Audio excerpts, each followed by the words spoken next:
Hi there, Chris here with another quick tip for you all.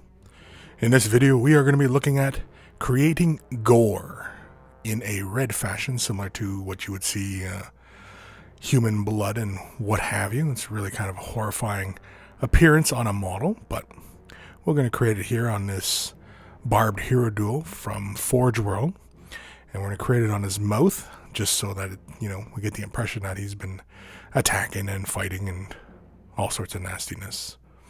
To get us started, we are going to be using some Tamiya Clear Red, some Abaddon Black, and then we'll be using some Yoo-Hoo Glue. Typically this is available in Europe and such. It's kind of hard to get a hold of in the North American side, but if you can get your hands on it, all the better. Just a clear palette just for something disposable kind of thing. And then here I'm just using one of my sculpting tools just because it's a little easier to clean off. You could also use a toothpick or any other kind of disposable means. I really wouldn't use a paintbrush or anything like that, as you're pretty much going to kill your paintbrush.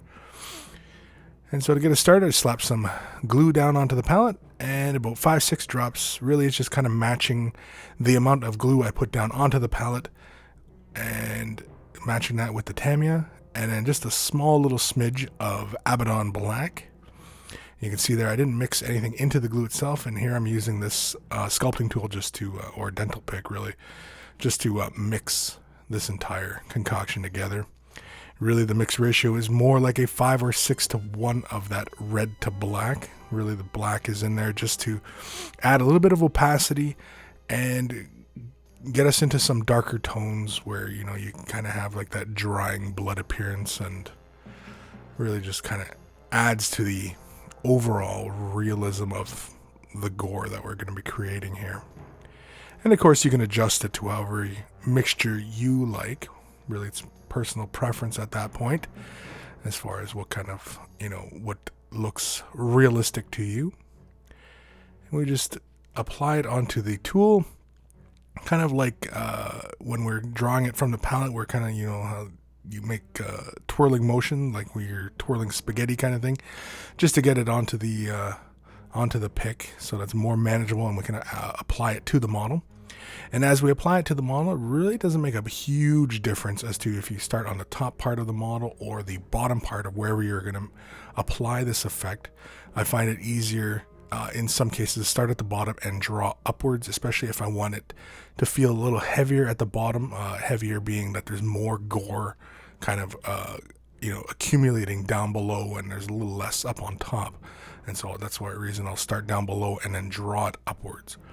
But because of that glue is in there, it really is kind of fun where when you draw out the mixture, it'll create little strings, and it really acts more like kind of modeling cement glue. Really, that's really what this kind of glue kind of acts like. And you can see here as you draw it out, and as it draws out real thin, it does dry quite quickly. And you can see here you can just add it to the base or what have you. I didn't bother keeping it there because don't really want it too excessive onto the model.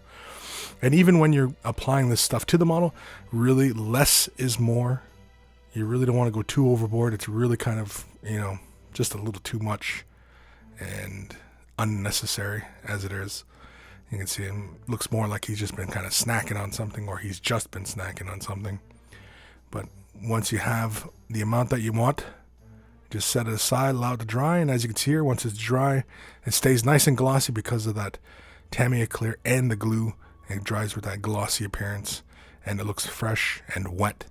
And you can see all the nice little stringy little pieces between his teeth, kind of indicating, like his mouth is opening and he's got that gooey appearance in his mouth. But that's it.